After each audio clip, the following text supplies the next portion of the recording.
So we've made it to Advent. This is that wonderful season of the church year. I know Pastor Heather and I love Advent because we finally get to wear blue.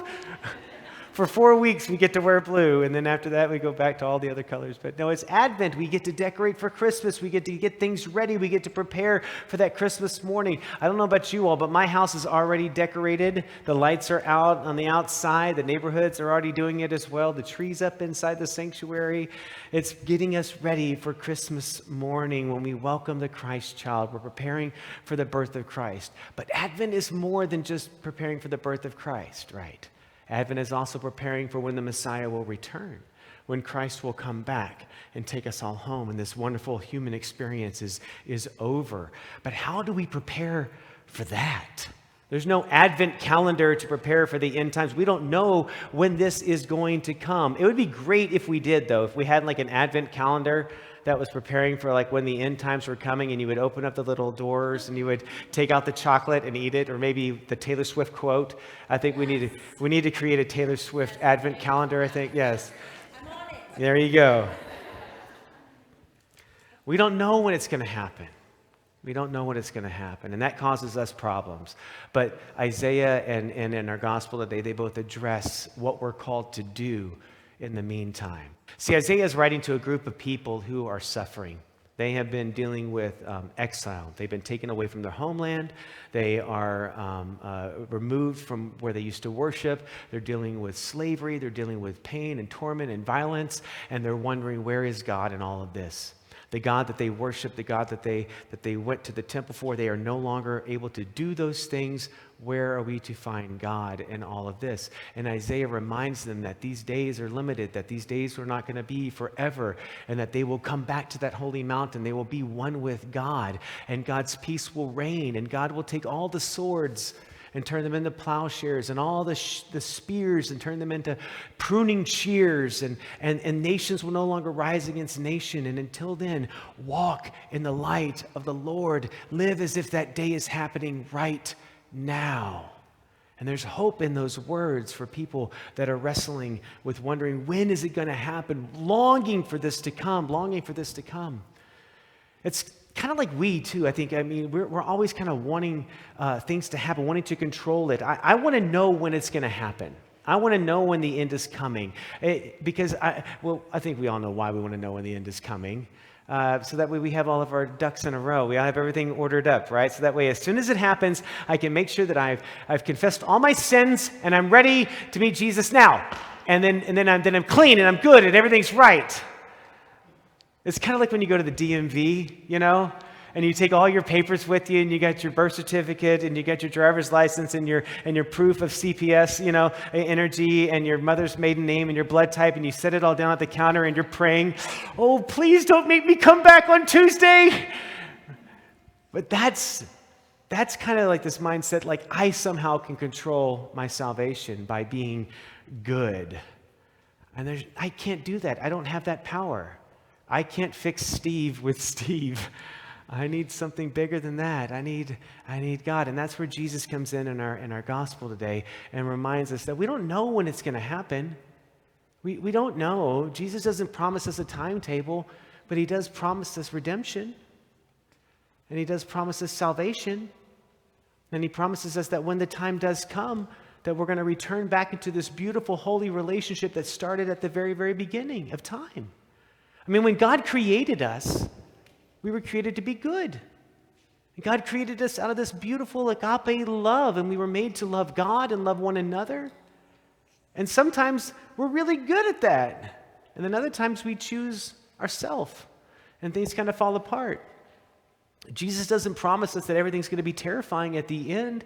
In fact, I mean, when you look at the life that Jesus led and how he invited people into this fold, and how he, even the people that were trying to execute him, and even the people that were enemies of him, he still tried to bring them in, tried to include them.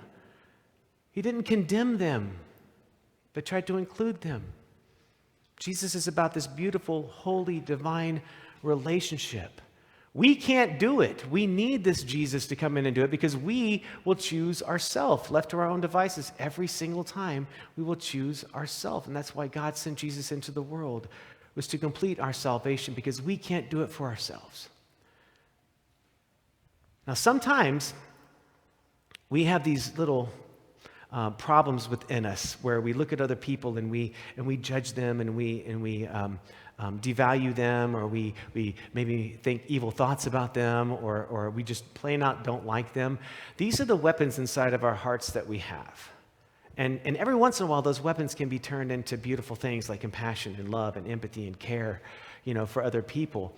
But we have a hard time getting to that place. And I think that's the invitation today, that's the advent, that's the surprise, that's the thing that needs to come out of the blue of us, is that we have the ability to go to that place. And I'll give you a couple of examples. Yesterday, we buried a loved one in our family. My wife's grandfather, my mother-in-law's father, passed away recently, and we did a funeral for him. And for the first time ever, I preached at a family member's funeral. I've never done that before. I've been to family members' funeral. I've preached dozens and dozens of funerals before, but never to my own family. And there I was up there preaching, and I'm looking down on these front two rows, and I see all of my family members here. And we're intimate with family, right? I mean, we have different relationships with our family members than we do with like friends and neighbors. It's like, I know I have relationships with most of you in here. We have our own little banter back and forth and stuff, but it's different with our family members, right? There's an intimacy there. And there's really good relationships, and there's some that aren't so good, right? Yeah? Don't worry, my mother-in-law was at the first service. She already heard this. So she's a good relationship, y'all. She's good. No, but I mean, like, we have some of those relationships within our own families that just aren't as strong. And maybe they're filled with some bitterness. Maybe there's some regret. Maybe there's some remorse. Maybe there's some resentments there. And I'm looking down at these people that I have these different relationships, and all of a sudden it was like I felt my heart soften for them. We were all grieving the same way, the loss of the same person. We were all on the same page. We all had this common thing that we were wrestling with. And I looked at a couple of them that I have a lot of problems with, and I felt compassion and empathy and love for those people in that moment. And all of a sudden, the weapons inside of my heart were being transitioned to something else. And it felt really good. It felt really, really good. And then 10 minutes after the service, we went right back, right? I'm human. We do that. We're broken. I need God in my life. I need that salvation from Christ because I can't. I will always go back. There's a gentleman named Shamar Allen who's a jazz trumpet player in New Orleans in the 9th Ward. And he goes around collecting guns from teenagers and children. And he takes these guns and turns them into the police department. But in exchange for the guns, he hands out instruments like trumpets and flutes and saxophones. And he introduces them to the jazz community. He's literally changing weapons into a different form of power, the power of music.